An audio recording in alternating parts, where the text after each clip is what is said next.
ونستعينه ونستغفره ونتوب إليه ونعوذ بالله من شرور أنفسنا وسيئات أعمالنا من يهده الله فلا مضل له ومن يضلل فلا هادي له أشهد أن لا إله إلا الله وحده لا شريك له وأشهد أن محمدا عبده ورسوله لا نبي بعده يا أيها الذين آمنوا اتقوا الله حق تقاته ولا تموتن إلا وأنتم مسلمون يا أيها الناس اتقوا ربكم الذي خلقكم من نفس واحدة وخلق منها زوجها وبث منهما رجالا كثيرا ونساء واتقوا الله الذي تساءلون به والأرحام إن الله كان عليكم رقيبا يا أيها الذين آمنوا اتقوا الله وقولوا قولا سديدا يصلح لكم أعمالكم ويغفر لكم ذنوبكم ومن يطع الله ورسوله فقد فاز فوزا عظيما أما بعد فإن أصدق الحديث كتاب الله وخير الهدى هدى محمد صلى الله عليه وسلم وشر الأمور محدثاتها وكل محدثة بدعة وكل بدعة ضلالة وكل ضلالة في النار. Ikhwani fillah wa akhwati fiddin, para jamaah Masjid Ukhuwah yang dirahmati oleh Allah Subhanahu wa taala. Kita melanjutkan bahasan kita dari kitab Al-Kabair tentang dosa-dosa besar, ya. Tidak lain kita mempelajarinya agar kita bisa menghindar darinya. Sebagaimana perkataan seorang penyair, "Araftu syarra la li syarri walakin bi tawaqqihi. Wa man lam ya'rifi syarra min al-khairi yaqa' fihi." Aku mengenal keburukan bukan untuk melakukannya, tapi aku mengenal keburukan untuk menjauhinya. Barang siapa yang hanya mengenal kebaikan dan tidak mengenal keburukan, bisa jadi dia terjerumus dalam keburukan. Makanya Allah Subhanahu wa taala berfirman, "Wa kadzalika nufassilul ayati wa litastabina sabilul mujrimin." Kata Allah Subhanahu wa taala, demikianlah kami perinci ayat-ayat wa litastabina sabilul mujrimin, agar jalan orang-orang yang mujrim itu jelas, ya. Karenanya seorang mukmin berusaha mengetahui jalan-jalan kebaikan untuk dia ikuti, dan dia juga berusaha mengetahui jalan-jalan keburukan untuk dia jauhi. Karenanya para ulama menulis buku-buku tentang Al-Kabair, tentang dosa-dosa, dosa-dosa besar, demikian juga dosa-dosa yang dianggap biasa, yang diremehkan, tidak lain agar kaum muslimin sebisa mungkin menjauhkan dirinya dari dosa-dosa. Kita masuk pada dosa besar yang berikutnya, dosa besar yang ke-14, ya. Syurbul khamr wa illam yaskur minhu, ya. Minum khamar, ya, meskipun tidak mabuk. Meskipun tidak mabuk. Allah Subhanahu wa taala berfirman, "Yas'alunaka 'anil khamri wal maisir qul fihima ismun kabir." Mereka bertanya kepada engkau, wahai Muhammad, tentang khamar dan perjudian. Qul fihima ismun kabir. Katakanlah pada keduanya ada dosa yang besar. Kemudian juga Allah berfirman dalam surat Al-Maidah, ya, "Ya ayyuhalladzina amanu innamal khamru wal maisiru wal ansabu wal azlamu rijsun min amali syaitani fajtanibuhu la'allakum tuflihun." Wahai orang yang beriman, sungguhnya khamar dan perjudian dan patung-patung dan mengundi nasib, ya, adalah najis dari perbuatan syaitan, maka jauhilah. Ini dua ayat berbicara tentang khamar, menjelaskan tentang buruknya khamar. Khamar adalah minuman yang diharamkan secara total ketika di Madinah, ya. Awalnya ketika turun Islam pertama kali khamar belum diharamkan. Khamar belum diharamkan. Terlebih lagi orang-orang Arab dahulu, mereka sangat bangga kalau bisa minum khamar. Khamar itu seakan-akan adalah minuman yang menunjukkan kesuksesan. Makanya kita dapati mereka menulis buku-buku atau syair-syair yang disebut dengan abiyat khamriyah, yaitu syair-syair berkaitan dengan khamar, di mana mereka mensifati dalam syair tersebut tentang khamar, tentang warna khamar, tentang cawannya, tentang bagaimana mereka menginfakkan uang, mengeluarkan uang yang banyak untuk beli khamar, karena mereka bisa bangga kalau bisa minum khamar. Melihat hal tersebut, maka syariat ketika pertama kali menurunkan hukum-hukum tidak berbicara tentang khamar. Sebagaimana dikatakan oleh Aisyah, seandainya awal-awal syariat turun kemudian mengatakan la taznu wa la tashrabul khamar, jangan kalian berzina, jangan kalian minum khamar, maka orang tidak akan meninggalkan hal tersebut. Tetapi ayat-ayat yang turun pertama kali ketika Nabi masih di Mekah adalah tentang akidah, tentang al-jannah wan nar. Maka ini bisa kita ambil faedah dari sisi berdakwah bahwasanya dakwah itu butuh prioritas, skala prioritas, mana yang lebih utama dan mana yang perlu dijadikan landasan. Ya, sampai-sampai khamar tidak diharamkan kecuali ketika Nabi SAW sudah di Madinah. Ayat-ayat yang berbicara tentang khamar dalam Al-Quran ada empat. Yang berbicara tentang khamar. Ayat pertama dalam surat An-Nahl ayat 67, ya, yang menunjukkan khamar dahulunya halal. Allah Subhanahu wa taala berfirman, "Wa min thamaratin nakhili wal a'nabi tattakhiduna minhu sakaran wa rizqan hasana. Inna fi dzalika la'ayatan liqaumi yaqilun." Kata Allah Subhanahu wa taala, dan dari buah-buahan korma dan anggur kalian menjadikannya sebagai sakaran. Banyak ahli tafsir, jumhur ahli tafsir mengatakan itu kalian menjadikannya sebagai khamar untuk mabuk. Wa rizqan hasana, dan juga dijadikan sebagai rezeki yang baik. Inna fi dzalika la'ayatan liqaumi yaqilun. Sungguh yang demikian itu ada tanda-tanda kebesaran Allah bagi orang yang berfikir. Di sini awal kali Allah menyebut tentang khamar, Allah tidak menyebut tentang keharaman sama sekali. Cuma Allah menyebutkan bahwasanya dari korma dan dari anggur itu bisa dimunculkan dua, bisa buat mabuk, bisa buat rizqan hasanan. Ya, sekedar Allah tidak mengatakan khamar adalah khabith, tidak. Tapi Allah, khamar adalah buruk, tidak. Tapi Allah hanya menggandengkan khamar dengan rizqan hasanan. Jadi ada isyarat bahwasanya khamar itu tidak baik, ya. Tapi belum dijelaskan sama sekali. Ya. Dan ini pertama kali atau ayat yang menyinggung tentang khamar tanpa ada pengharaman. Dan ayat ini turun di Mekah. Ayat ini turun di Mekah sebelum ada pengharaman khamar. Setelah itu turun lagi ayat berikutnya. Yang bertanya tentang khamar, ya, yaitu yas'alunaka 'anil khamri wal maisir qul fihima ismun kabir wa manafi'u lin-nas. Mereka bertanya kepada engkau wahai Rasulullah tentang khamar dan perjudian. Katakanlah pada keduanya ada dosa yang besar, wa manafi'u lin-nas, dan ada manfaat bagi manusia.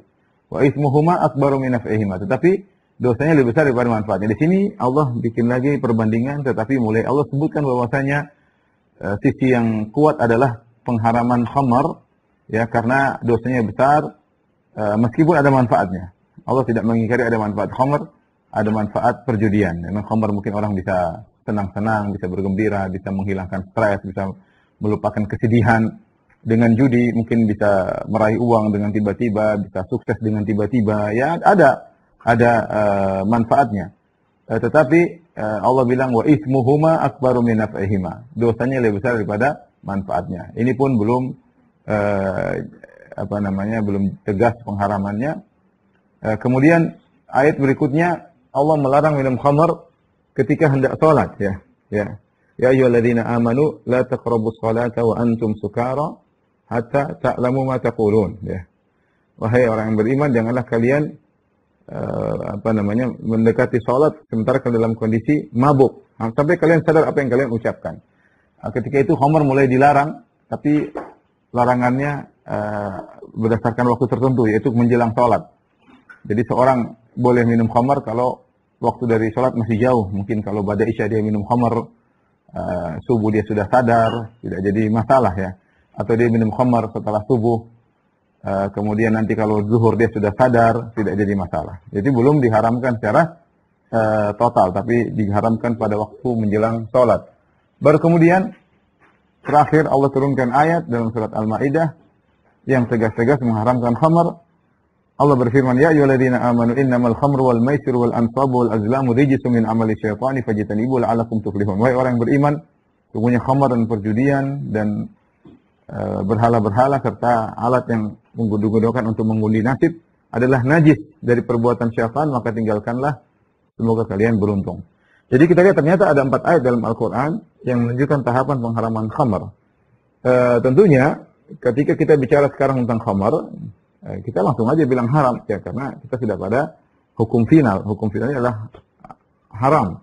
Tetapi kita bisa ambil faedah dari tahapan-tahapan ini ketika kita beramar ma'ruf nahi mungkar. Ya, bisa jadi kita menegur sebagian orang tentang perkara-perkara yang haram, kita melakukan prioritas mana yang paling haram yang lebih dahulu kita tegur.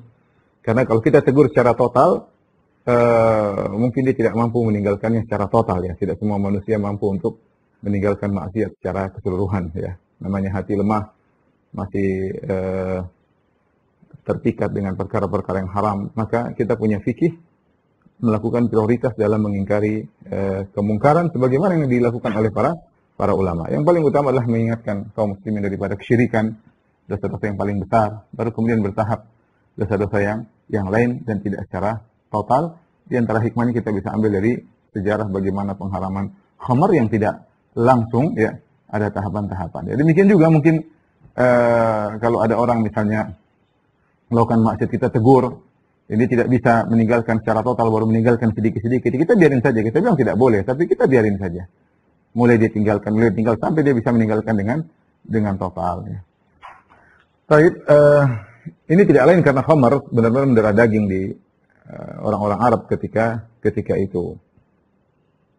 Ibnu Abbas berkata, "Lamma nazala tahrimul khamar, masya sahabatu ba'dhum ila ba'dhin." Tatkala khamar diharamkan, maka sebagian sahabat pergi kepada sebagian yang lain. Wa qalu hurrimatil khamr wa ju'ilat idlan lisyirik.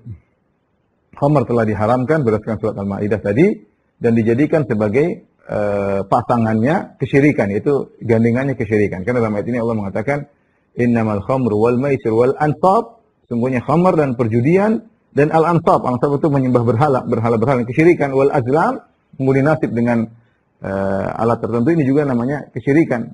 Jadi di antara hal yang menunjukkan khamr itu buruk dan dosa besar karena dia dijadikan idol, yaitu dijadikan pasangan dengan kesyirikan dalam pengharamannya ya.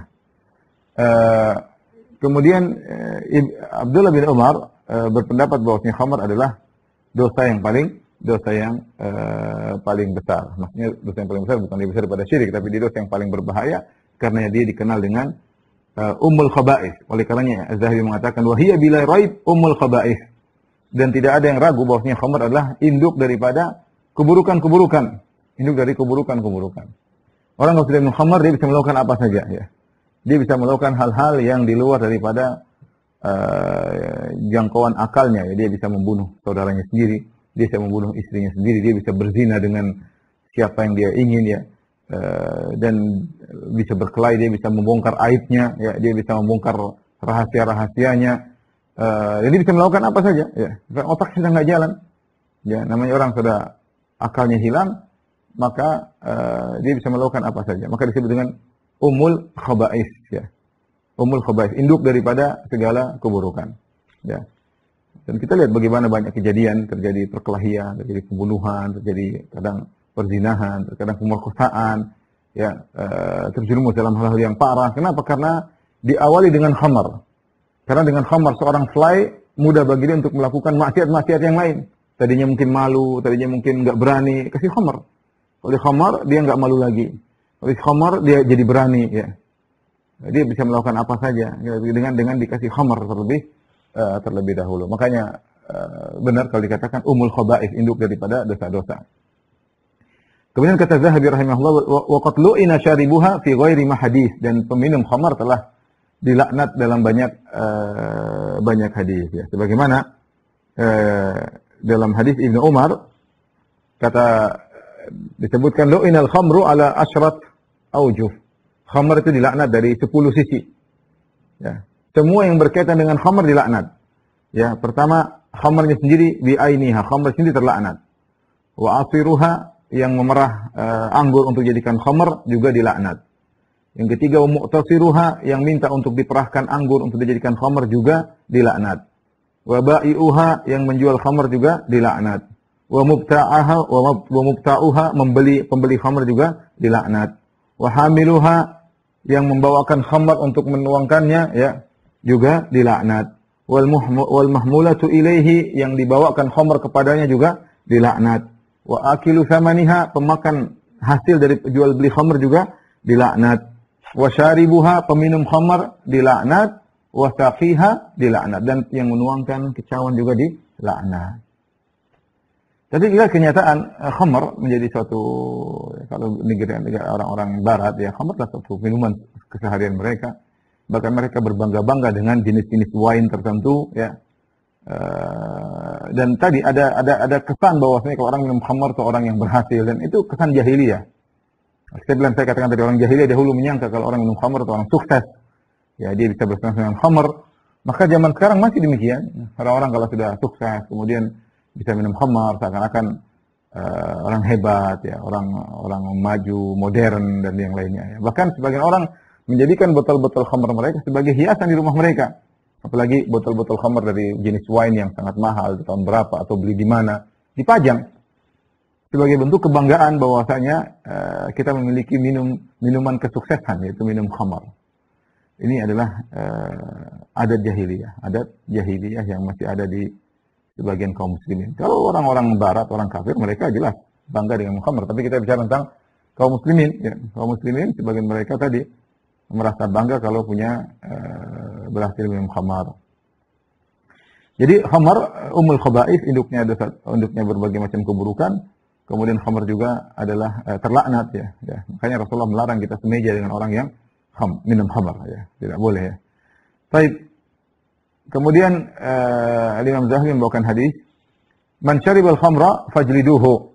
Barang siapa minum khamar maka didera, dicambuk. Fa in ada fajliduhu. Kalau dia minum khamar kedua kali maka didera lagi, cambuk lagi. Fa in syaribaha fajliduhu. Kalau dia minum ketiga kali, cambuk lagi. Fa in syaribaha rabi'ah faqtuluhu. Kalau dia minum yang keempat kali, maka bunuhlah, ya. Hadisnya hadis yang sahih. Namun ada sebagian ulama mengatakan bahwasanya hadisnya adalah hadis yang mansukh, tidak diamalkan lagi, ya, karena orang minum khamar tidak dibunuh, ya. Ya, tapi kembali kepada ijtihad imam, kalau memang menimbulkan kemudaratan yang sangat besar, dia bisa melakukan apa yang dilakukan, ya. Tapi Nabi SAW tidak membunuh orang yang minum khamar, ya. Seakan-akan hukum ini adalah hukum yang sudah dimansukhkan, ya. Wallahu a'lam bishawab. Baik, ini dalil bahwasanya khamar adalah dosa besar karena ada hukum had bagi orang yang minum khamar. Ada hukum had bagi orang yang minum khamar, yaitu didera dan yaitu dicambuk, ya. Kemudian di antara hadis yang lain yang dibawakan oleh Imam Zahabi tentang khamar, wa qala Amr bin Harith qala haddatsani Amr bin Shu'aib an abihi an Abdullah bin Amr an Rasulillah sallallahu alaihi wasallam. Jadi sahabat Abdullah bin Amr radhiyallahu anhu dari Rasulullah sallallahu beliau berkata, "Man taraka salata sukran marratan wahidatan faka'annama kanat lahu dunya wa ma 'alaiha fasulibaha." Barang siapa yang meninggalkan satu salat gara-gara mabuk, ya, sekali saja. Jadi mabuk dia enggak bisa salat, enggak boleh. Tidak sah. Kemudian dia meninggalkan salat karena mabuk sekali saja, maka seakan-akan dia tadinya punya dunia dengan seluruh isinya tiba-tiba diambil. Ini tiba-tiba diambil seluruh apa yang dia miliki. Ini menggambarkan tentang parahnya apa yang dirasakan oleh orang yang minum khamar, yaitu bayangkan ada seorang punya dunia, ya, ini raja dunia, dia memiliki dunia dengan segala bentuk isinya, dengan kemewahan yang ada di dunia milik dia. Kemudian tiba-tiba diambil, ya. Ini menunjukkan kerugian yang besar yang dirasakan oleh orang ini. Ya, maka Nabi menggambarkan tentang kerugian tersebut, yaitu orang minum khamar kemudian mabuk, tidak salat sekali saja, kerugian yang dia rasakan seakan-akan dunia sudah ditangani seluruh dengan segala isinya, tiba-tiba direbut, diambil dari dia. Wa man taraka salata arba'a marrat sukran kana haqqan 'ala Allah an yasqiyahu min tinatil khabal. Barang siapa yang meninggalkan salat 4 kali gara-gara mabuk, maka Allah berhak untuk meminumkannya dengan tinatil khabal. Tinatil khabal yaitu secara bahasa Arab sesuatu yang membuat kegilaan, ya. Membuat puyeng kepala. Qila ya Rasulullah, wa ma tinatul khabal? Ya. Apa itu cairan tinatul khabal? Apa itu minuman tinatul khabal? Orang minum khamar akan dikasih tinatul khabal di neraka jahanam. Maka Rasulullah SAW berkata, qala usaratu ahli jahannam, yaitu perasan dari penghuni neraka jahanam. Itu air yang keluar dari penghuni neraka jahanam. Apakah dari kemaluannya, ataukah dari mulutnya, ataukah dari nanahnya, ataukah dari darahnya. Ini dijadikan sebagai minuman bagi orang yang minum khamar di neraka jahanam. Jadi mereka minum, kita penghuni neraka juga minum, tapi khusus peminum khamar, mereka diberi minuman seperti ini ya. Dan ini al-jaza' min jinsil amal, balasan sesuai dengan perbuatan, balasan sesuai dengan perbuatan.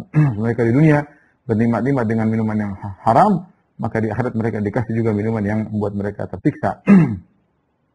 Wa an Jabir an Nabi sallallahu alaihi wasallam, dari Jabir radhiyallahu anhu dari Nabi sallallahu alaihi wasallam, beliau berkata, "Inna 'ala Allahi ahdan liman yashrabul muskir an yaskiyahu min tinatil khabal."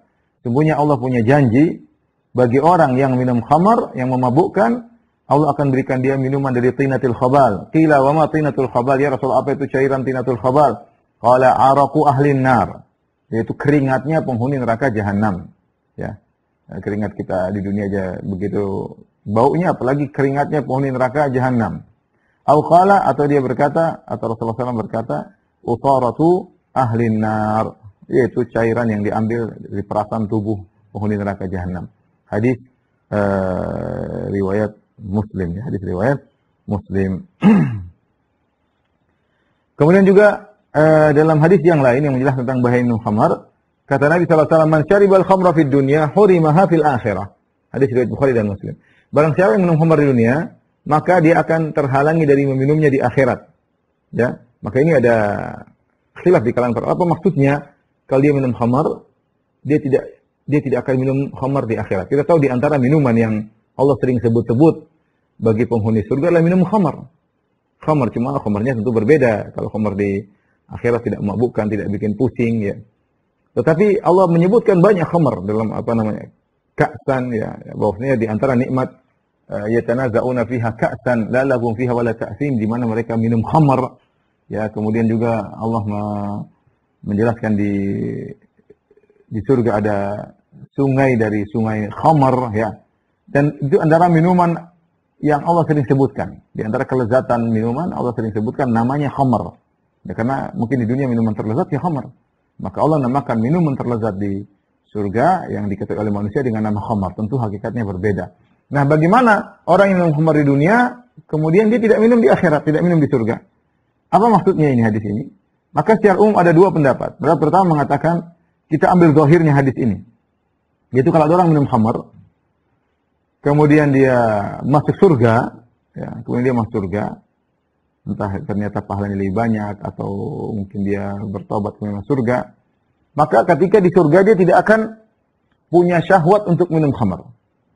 Dia tidak akan syahwat dengan khamar. Dia akan cari minuman yang lain. Karena dia dihukum, di dunia dia pernah minum khamar. Sehingga ketika di akhirat, dia tidak minum khamar lagi. Kok bisa Ustaz? Yaitu dari Allah tidak memberikan syahwat kepada dia untuk ingin minum khamar sebagai hukuman kepada dia. Ini pendapat sebenarnya mengambil zahir hadis ini. Nah, kalau dia masuk surga seperti itu. Pendapat yang lain mengatakan maksud hadis ini artinya ancaman, kalau kamu minum khamar dunia, kamu tidak akan minum khamar di akhirat. Maksudnya kamu tidak bakalan masuk surga. Saya ulangi. Pendapat yang kedua, maksudnya kalau kamu tidak minum khamar di dunia, kalau kamu minum khamar di dunia, kamu tidak akan minum khamar di akhirat. Maksudnya kamu tidak bakalan masuk surga, tidak akan masuk surga kecuali bertobat. Dan saya lebih condong pada pendapat yang kedua, maksudnya barang siapa minum khamar ini tidak akan minum di akhirat. Maksudnya ancaman dari Nabi SAW bahwasanya orang minum khamar tidak masuk surga. Ya, karena kita tahu orang di surga, dia apa yang dia inginkan akan dia dapatkan. Di antara minuman yang paling banyak adalah minum khamar yang Allah sering sebutkan dalam Al-Quran, yaitu khamar. Kemudian juga dari sisi kalau seakan-akan dia tidak bisa minum khamar, seakan-akan dia diberi hukuman di surga. Padahal kita di surga tidak ada hukuman. Di surga tidak ada hukuman. Oleh karenanya saya lebih condong pada pendapat yang kedua. Maksudnya hadis seperti ini, man syaribal khamra fid dunya lam yashrabha fil akhirah. Barang siapa yang minum khamar ini tidak akan minum di akhirat, maksudnya ancaman dia tidak masuk surga. Dan ini mirip seperti hadis yang lain.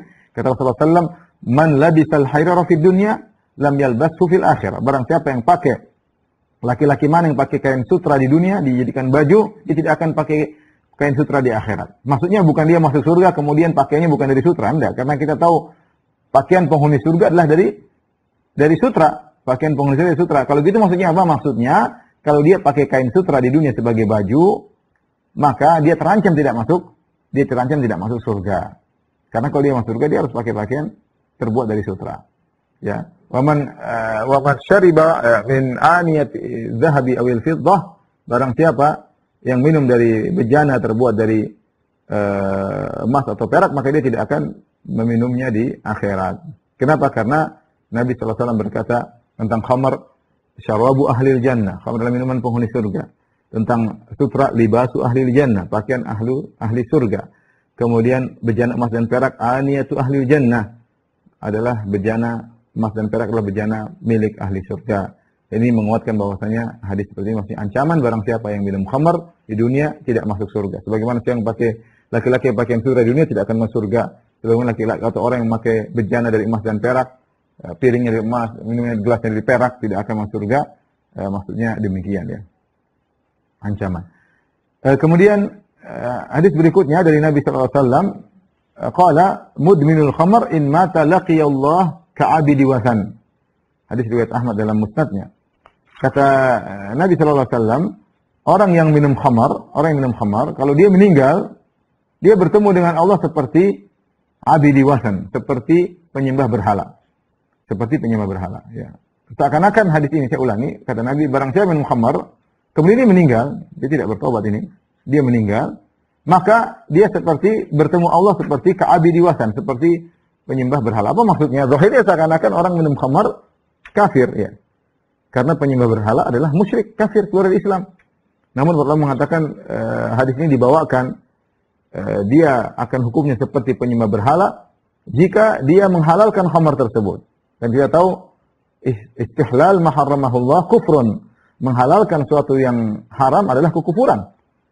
Kita sudah tahu khamar haram, kemudian kita nekat mengatakan hukumnya halal. Jadi kalau dia minum khamar dalam kondisi meyakini bahwasanya khamar itu hukumnya halal bagi dia, maka dia telah kufur, maka hukumnya sama seperti penyembah berhala. Ya, ini tafsiran yang pertama.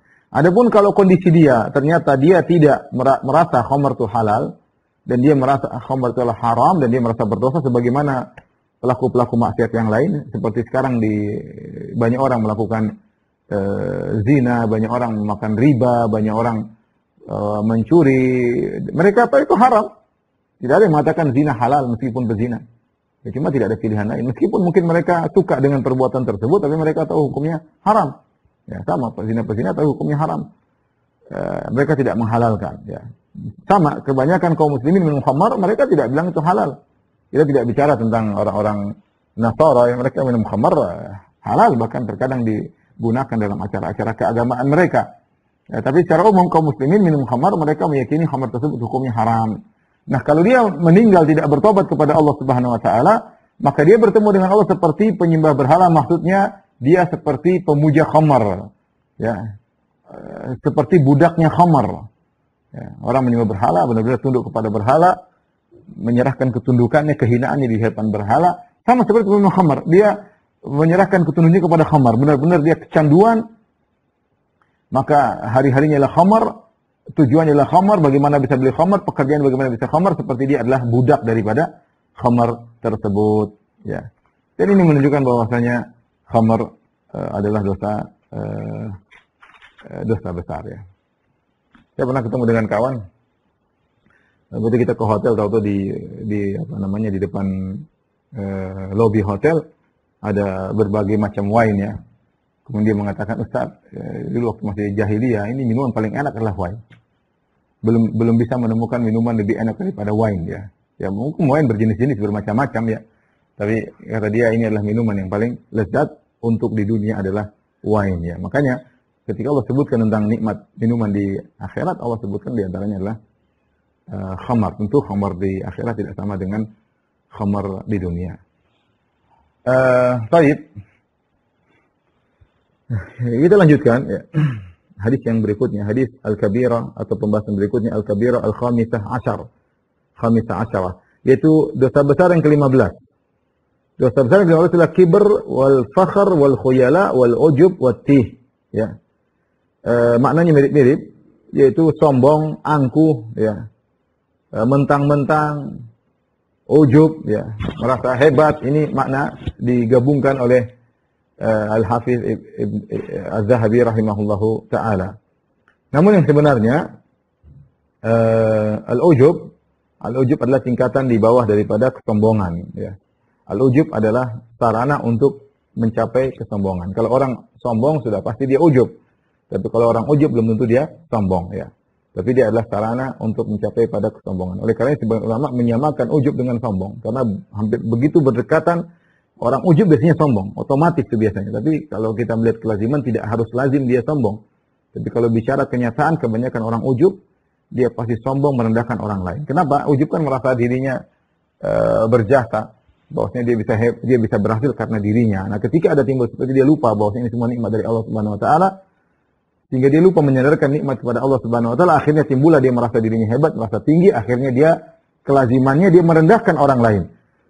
Maka ujub ya merasa diri kagum dengan diri sendiri, ya karena bisa berhasil sukses adalah sarana menuju kesombongan.